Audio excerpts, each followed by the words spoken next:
ताड़म नमो सिद्धाणम नमो आयरियाणम नमो वज्रायाणम नमो लोये सवसाउणम। पंच परमेष्ठी भगवंतों की, गणाचार्य भगवान विराग सागर जी महामंडराज की, पट्टाचार्य गुरुवर विशुद्ध सागर जी महाराज की, उपाध्याय श्री विश्रुत सागर जी महाराज की।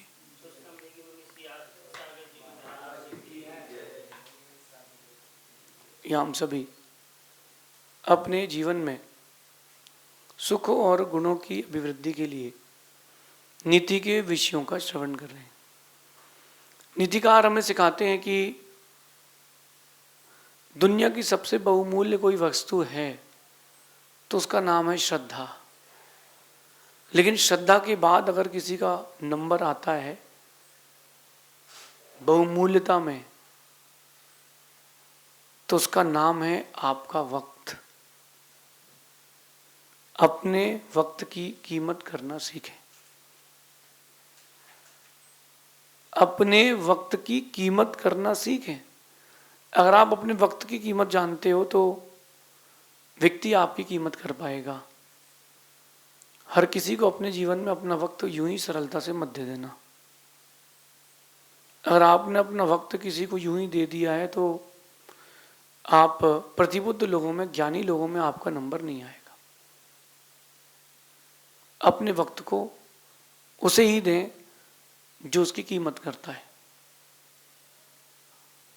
अपने वक्त को उसे ही दें जो उसकी कीमत करता है। जिसको कीमत नहीं उसको वक्त देने की कोई जरूरत नहीं है। अगर आप हर किसी को यूं ही वक्त देते रह जाओगे तो आपकी कीमत घट जाएगी। इसलिए सम टाइम बी रिजर्व। और एक बात और कहता हूं कि इजीली अवेलेबल नहीं होना। आप अगर किसी के सामने इजीली अवेलेबल हो रहे हो तो वो आपकी कीमत नहीं करेगा। वक्त अपना जिसको भी देना, उसको जिसको कीमत हो उसको देना। और एक बात इससे हट के कह रहा हूं, कोई भी काम हो, कोई भी काम हो, अगर आप चाहते हो कि उस काम का इफेक्ट हो तो फ्री में कोई काम मत करना। अगर आपने फ्री में कोई काम किया है आपके काम की कोई कीमत नहीं करेगा। जैसे माना कि मैं हूँ, एक मोटिवेशनल सेशन लगता है यहाँ पर और मैं 2000 बच्चों को, 2000 लोगों को एक स्पीच देता हूँ। फ्री एंट्री है, कोई कीमत नहीं करेगा। कोई वहाँ बातें करेगा, कोई कुछ खाएगा, कोई मस्ती करके चला जाएगा। और अगर एंट्री फीस 100 रुपये रखी जाए, व्यक्ति को मालूम चलेगा कि 100 रुपये लगे हैं, चुपचाप बैठ के सुनेगा।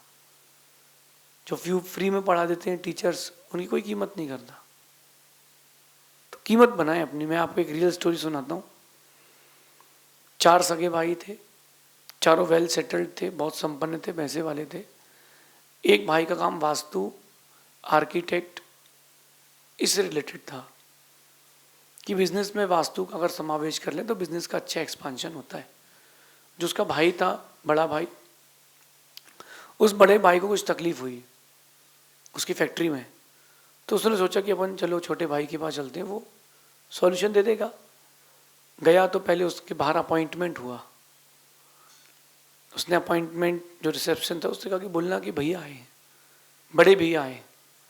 गया, वहाँ से आया, अंदर से रिसेप्शनिस्ट कहता है कि सर 50,000 रुपये फीस। बोले 50,000 रुपये? बोले भैया आए हैं।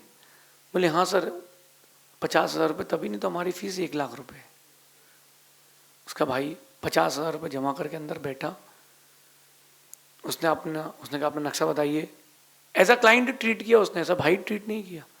सब कुछ देखा और बोला कि आप 7 दिन बाद फिर आइएगा। 7 दिन बाद आया, बाहर बैठाया, वेइंग लॉन्च में बाहर बैठाया कि बैठो, ही 5 मिनट बाद सर बुलाएंगे। अंदर आया, उसने कहा आपकी फाइल है, आपको ये चेंजेस करना है और ये करना है। उसने अपना चेंजेस किए, फैक्ट्री चल पड़ी, प्रॉफिट पे प्रॉफिट, सब कुछ सेटल्ड हो गया। कुछ 2 महीने बाद वो शादी में चारों भाई मिले तो कहता है कि यार छोटे भाई का मानना पड़ेगा, उसने जो चेंजेस कहे थे वो चेंजेस करने के बाद मेरी फैक्ट्री बहुत अच्छी चल रही है। तो कहता है कि इस बारे में बात अपन ऑफिस में करेंगे, आप कल ऑफिस जरूर आना। बाकी तो नॉर्मल बात कर रहा था, वो एटीट्यूड में नहीं था। बड़े भाई के पैर छुए, उसने गले मिला, पैर छुए, सारी बातें करी। लेकिन जब प्रोफेशनल की बात आई तो उसने कहा इस बारे में बाद में बात करेंगे, आप ऑफिस में आना। नेक्स्ट डे वो ऑफिस पहुंचा, बड़ा भाई, रिसेप्शनिस्ट ने उसको 50,000 रुपये का लिफाफा वापस दिया। बोले पैसा? बोले सर ने कहा है कि वापस कर दीजिए और आपको अंदर बुलाया। अब उसने कहा कि अगर मैं 50,000 रुपये नहीं लेता और तुमको बाहर 10 मिनट नहीं बैठाता तो तुमको हमारे वक्त की कीमत नहीं होती, तुमको हमारे वक्त की कीमत नहीं होती। आप ये देखो कि क्या डॉक्टर लोगों के पास क्या दिल नहीं है क्या? वो जो बीमार आता है व्यक्ति, उसको अपॉइंटमेंट क्यों देते हैं? कि डॉक्टर के पास दिल नहीं है क्या? उसका प्रोफेशन तो सबसे बेस्ट है, दया का प्रोफेशन है। डॉक्टर ने उसको स्थान दिया कि अब आप बैठो, तुमको हमारी कीमत होना चाहिए। और घर घर डॉक्टर जाने लगते तो लोग कीमत नहीं करते। आज यही बात मैं आपसे कह रहा हूं कि अपने व्यक्तित्व का निर्माण करना है। इजीली अवेलेबल नहीं हो जाओ, बिल्कुल इजीली अवेलेबल नहीं हो जाओ। जो हमारा टाइम है मिलने का, हम उस टाइम मिलेंगे, और जब उस टाइम मिलेंगे तो हम सबसे वैसे ही मिलेंगे। मैं ये नहीं कह रहा कि आप सेलिब्रिटी बन जाओ, कि अपने बंगले के बाहर खड़े होकर हाथ हिलाओ कि हाय गाइस, ये नहीं चलेगा। मैं सेलिब्रिटी बनने नहीं कह रहा हूँ, लेकिन अपने समय की कीमत भी तो करना सीखो। इसलिए आज की नीति कह रही कि अपना वक्त उसे ही दें जो उसे चाहता हो। जो बचपन के हैं और जो 55 के या इसके बीच के हैं, सबसे मेरा कहना है, आप दोस्ती यारी करते हो, परिवार संभालते हो, समाज संभालते हो, व्यापार संभालते हो, एक रिलीजियस एक्टिविटी करते हो, सोशल एक्टिविटी करते हो, एक आपके पूरे परिवार का कभी कभी सम्मेलन भी होता है, रिश्तेदारी भी रहती है, रिलेशंस भी हैं। इन सारी चीज़ों में आप देखो कि अगर जो वक्त नहीं चाहता उसके पास आप बिना बुलाए चले जाओ तो कोई कीमत नहीं होती। पानी की एक बूंद पीने नहीं मिलेगी। और जो चाहता हो उसके पास तो चल कर के जाओ। जो नहीं चाहता ना उसके पास रुकना मत, और उसको वक्त भी देना मत। जहां आपने उसको वक्त दिया वहां सारा खेल खत्म। ना उसको वक्त देना, ना उसके पास रुकने की कोई ज़रूरत है। ऐसा मैं क्यों कह रहा हूँ? ये मेरे जीवन का अनुभव है। जब भी किसी व्यक्ति को वक्त दिया मैंने जिसको उसकी चाहत नहीं थी, बाद में रोना मुझे ही पड़ा है। कई बार अपन को लगता है ना, थोड़ा अपन जब इमोशनल हो जाते हैं, यार बेचारा दुखी है, जब उसको वक्त ही नहीं चाहिए तो अपन क्यों वक्त दें? जब उसको तुम्हारे वक्त की कीमत ही नहीं तो क्यों कीमत अपने वक्त को व्यर्थ करें? एक बात देखना आप, एक बच्चा रो रहा है, एक बच्चा रो रहा है कि मुझे भूख लगी है, उसकी माँ उसको भोजन देती है ना, तो कीमत रहता है, उस भोजन की कीमत करता है बच्चा। अब माँ उसको पकड़ रही है, पकड़ के बैठा रही है, दोनों पैर के बीच में पैर डाल रही है, वो मचल रहा है और जबरदस्ती खिला रही है। क्यों खिलाएं? ये माँ की ममता कहती है कि बच्चा सुबह से भूखा है, तो उसको याद नहीं है कि खाना खाना है, वो खेलने में लगा है, उसको रात को तकलीफ होगी, एक दिन तकलीफ होने दो, एक दिन तकलीफ होने दो, एक दिन तकलीफ होने दो, अगली बार से कीमत करेगा। बच्चा रो रहा है ना, तो खिलाओ। आप उससे कह रहे बेटा रोटी खा लो, आप उससे कह रहे कि बेटा रोटी खाओ, और अब वो कह रहा है कि नहीं हमें नहीं खाना, हमें नहीं खाना। पक्का तुम्हारी रोटी गाय को खिला रहे हैं, अब शाम को मिलेगा, दोपहर में कुछ नहीं मिलेगा, बस थाली उठाओ गाय को खिला के आ जाओ, दिल पे पत्थर रख के, क्योंकि माँ है। नहीं खाना ठीक है, वो दोपहर में बोलेगा कि भूख लगी है, अब तुमको शाम को मिलेगा, पानी पी के बैठ जाओ। जब ऐसा एक दिन कर लोगे, उसको तुम्हारी कीमत रहेगी, उस बच्चे को तुम्हारे वक्त की, तुम्हारे भोजन की कीमत रहेगी। और ऐसा नहीं करोगे तो नहीं रहेगी। गुरु है, शिष्य को बुला रहे, भैया आओ पढ़ लो, आओ पढ़ लो, मत पढ़ाओ, अपन अपना पढ़ो। हाँ, अपने स्वयं के उपयोग के लिए वक्त लगाएंगे, हम क्यों दूसरे को? तो जब दूसरे को कीमत नहीं है तो क्यों दे रहे हो? वक्त बहुत कीमती वस्तु है, हर किसी को यूं ही मत दे देना। अगर आपने यूं ही दे दिया है तो तुम्हारी कोई कीमत नहीं करेगा। हर किसी को वक्त देने से आपकी और आपके वक्त की कीमत नहीं रहती। जो एटीट्यूड दिखाए उसके यहाँ तो जाने ही नहीं। सारी चीजों को समावेश करना, प्लस माइनस, डिवाइडेशन, मल्टीप्लिकेशन, सब और ध्यान रखना। बस मैं आपको ये कला सिखाना चाहता हूँ कि जो चाहता है उसको भरपूर वक्त दो, जो नहीं चाहता उसका बिल्कुल वक्त मत दो, उसको बिल्कुल वक्त मत दो। जब चीजें एक्सेसिव हो जाती है तो व्यक्ति कीमत नहीं करता। जब चीजें एक्सेसिव हो जाती है व्यक्ति कीमत नहीं करता। तो अपन अपनी चीजों को बचा के रखें। एक बात बताना, अब इतनी बड़ी बड़ी एमएनसीज कंपनियां हैं, फोन की, गाड़ियों की, फ्रिज है, कैमरेज हैं, माइक है, बहुत सारी कंपनीज ऐसी है कि 6-6 महीने का अपॉइंटमेंट देती है। ऐसा क्यों?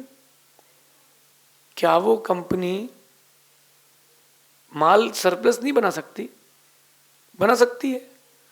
वो कम बनाती है ताकि उसकी डिमांड रहे, हमारी कॉस्ट बनी रहे, लोगों के प्रति हमारी चीज का रुझान बना रहे। वो इस प्रकार से काम करती कंपनी। और अपन क्या करते हैं?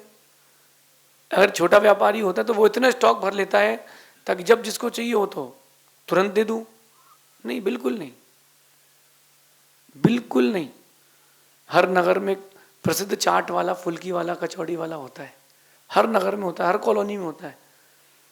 वो दोपहर के 12 बजे आता है और 4 बजे चला जाता है।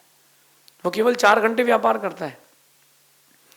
क्या उसको नहीं पता कि वो और लाएगा तो और बिकेगा? उसको पता है, लेकिन केवल 12 से 4 ही आता है, उतना ही माल लाता है। और क्यों? उसके बाप दादा भी इतनी बजे चालू करते थे, इतनी बजे खत्म करते थे। क्यों? क्या उसके पास पैसा नहीं है? बहुत पैसा है। उसको पता है अगर मैं सुबह 8 बजे खोल लूंगा और रात को 8 बजे तक खोले रखूंगा, कोई कीमत नहीं करेगा। अपन को लगता है कि यार उसको और देर तक खोलना चाहिए। उसको पता है कि मैं ज्यादा देर तक खोलूंगा, कीमत खत्म हो जाएगी। अपनी कीमत बना के रखना है तो वक्त बहुत सोच समझ के दें। जो नहीं चाहता उसको बिल्कुल ना दें। जो आपके वक्त की कीमत नहीं करता, बिल्कुल नहीं देना। एक बार में समझ में आ जाता है कि व्यक्ति आपके वक्त की कीमत कर रहा है कि नहीं, आपको निगलेक्ट कर रहा है कि सपोर्ट कर रहा है। वैसा करना। आपसे अट्रैक्ट हो रहा है कि नहीं, नहीं हो रहा है, छोड़ो, क्यों वक्त दें। मैं आपको अपनी बात बताता हूँ। जब ऑफ सीजन रहता था, बिजनेस के समय ऑफ सीजन, तो बहुत सारी लेडीज जो थी वो टाइम पास करने के लिए दोपहर में निकलती थी कि घर का एसी खराब हो गया है, दुकानदार का एसी यूज़ करेंगे, चाय पियेंगे, पानी पियेंगे, लस्सी पियेंगे, वापस आ जाएंगे। तो मैं कस्टमर्स को पहचानता था। मैंने देखा कि यार ये टाइम पास करने आई हैं लेडीज़। अब वो बोले कि चूड़ी दिखाओ, मैंने कहा मंगलसूत्र देखो। वो कह रही चेन दिखाओ, मैंने कहा कंगन देखो। मैंने आधा घंटे मैंने भी घुमाया। बोले भी ऐसा क्यों कर रहे हो? मैंने कहा आप भी टाइम पास करने हैं, हम भी खाली बैठे, हम भी टाइम पास कर रहे हैं। बोले नहीं हमें लेना है। तो मैंने कहा क्या लेना है? लेना है पक्का? लेना है तो मैं फिर वही दिखाऊं जो आपको देखना है। तो समझ गए, बोले नहीं ठीक ठीक। वो विंडो शॉपिंग करने आए थे, मतलब घूमने आए थे। विंडो शॉपिंग का मतलब खिड़की से झांकते रहो। वो देखने आए तो मैंने कहा हम भी दिखाएंगे फिर। तो व्यक्ति की पहचान कर लो कि वो तुम्हारे वक्त की कीमत कर रहा है कि नहीं। आप किसी के उपचार के लिए उसके पास तक जा रहे हो, सेवा करने जा रहे हो, उसको नहीं पसंद है, क्यों अपना वक्त दें? हमारा वक्त कोई ऐसा थोड़ा ना है कि एक्सेसिव हो। अगर आप हर किसी को अपना वक्त दे दोगे तो ना आपकी कीमत बचेगी ना आपके वक्त की। हर किसी को अपना वक्त नहीं देना। वक्त उसको ही देना जिसको आपके वक्त की कीमत हो। वक्त सबसे मूल्यवान है, इसे हर किसी को मत देना। एटीट्यूड में नहीं रहना, नाक ऊंची करके नहीं चलना, सरल रहना, लेकिन कोई सरलता का फायदा नहीं उठाए, इसका भी ध्यान रखना। अगर आप बिल्कुल एकदम लिबरल हो जाओगे, इजीली अवेलेबल हो जाओगे, कोई कीमत नहीं करेगा। क्या देश का प्रधानमंत्री इतना ही बिजी है? 24 घंटे बिजी रहता है क्या? नहीं, उसके पास भी टाइम है, वो कभी कभी रिलैक्स भी बैठता है। क्या उसकी फैमिली नहीं है? प्रधानमंत्री है, जो जनरल है देश का, सेना का, क्या उसके पास 24 घंटे बिजी रहता है? नहीं, उसके पास भी वक्त रहता है। वो अपनी फैमिली को कब टाइम दे पाता है बेचारा। एक कलेक्टर है, एक पुलिस वाला है, इन लोगों के पास टाइम की कितनी कमी रहती है, फिर भी अगर यूं ही घूमते रहेंगे बाहर तो कोई कीमत नहीं करता। इसीलिए जैन मुनि असमय में बाहर नहीं घूमते, या तो वो निहार के लिए जाते हैं या आहार के लिए या बिहार के लिए, तीर्थ वंदना के लिए। बाकी टाइम अपने कक्ष में रहते हैं, रिजर्व रहते हैं। जो आएगा उसके लिए आशीर्वाद है, पब्लिकली अवेलेबल नहीं होते। हम बाहर खड़े हो जाए यूं आशीर्वाद देने मूर्ति की तरह, तो लोग बोलेंगे यार खड़े तो रहते हैं, कभी भी चले जाओ। अपने वक्त की कीमत आप भी करना सीखें ताकि आपकी वक्त की कीमत दूसरा भी कर सके। ये तजुर्बा है तजुर्बेदारों का, ये तजुर्बा है तजुर्बेदारों का। उतना ही मिलो किसी से जितना तुमसे वो मिलना चाहता है। तुमसे जो जितना मिलना चाहता है उतना ही मिलो ना। किसी घर गए हो, 20 बार बैल बजा रहे हो और फिर वो गेट खोल रहा है, इसका मतलब है तुमसे मिलना नहीं चाहता है। क्यों परेशान हो रहे हो? आप फोन लगा रहे हो, उसने एक बार काट दिया, दूसरी बार काट दिया, मत लगाओ फोन, छोड़ो, सेल्फ डिपेंडेंट हो। हाँ, अब तुम्हारी अगर अटकी है तो तुमको तो घुटने टेक के भी जाना पड़ेगा, उसके लिए मैं कुछ नहीं कर सकता।